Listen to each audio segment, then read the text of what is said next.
died from injuries sustained in that crash. 47 ABC's Emily Lampa spoke with the victim's family about how they're coping with this loss. Take a look.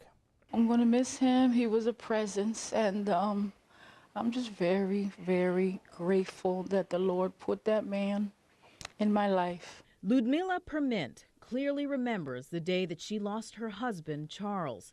She was driving the car. I could see the headlight and the hood of the car come right at me. Delaware State Police say the driver of that vehicle was 26-year-old Rashai Harmon.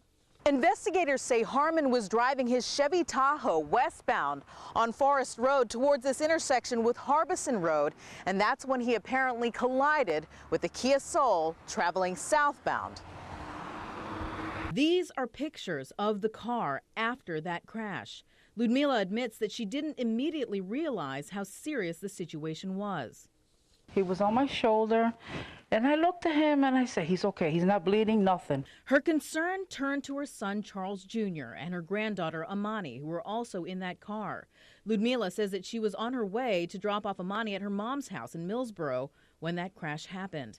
Despite her own pain and injuries, she tells 47 ABC she found her phone and immediately called her daughter, Julia Johnson, who wasted no time getting to the scene.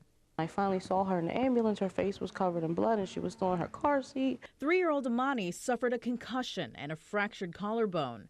Charles Jr. escaped serious injury in the crash, and since he suffers from autism, he is still coming to grips with his father's death in his own way. And he's in heaven, so the Lord's taking care of him. But it wasn't until later that this family would learn from a medical examiner that Charles Sr. suffered blunt force trauma to the chest, which killed him. And incredibly, through all of this pain, Julia Johnson was pregnant. Her due date, just days after the crash. Since she was carrying full term and because of the stress and the health of her unborn child, she asked her doctor to induce her. And the joy breaking through their sadness, Isabella Marie was born on Monday. If Julia did not have that child now, she's devastated already, but it would be another level. To lose my dad and then to have a new baby is just so much. Even though I know that he's in a better place, it still hurts that he won't be able to meet her. Thank you, baby. 74-year-old Charles Permint, formerly a homicide detective in Philadelphia, moved to Delaware after retiring in 2001. Part of this family's healing, sharing stories of his fortitude as an officer and his strength as the patriarch of this family.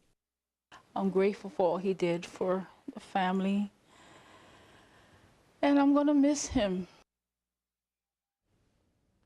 And again, that was 47 ABC's Emily Lampa reporting. Permint's family tells 47 ABC he was a man with a good sense of humor, charming, and always willing to help anyone who needed it. His funeral is this coming Monday at the Lewis Church of Christ, and we're told that's open to the public, and that a number of his former co-workers from the Philadelphia Police Department will be there to pay their respects.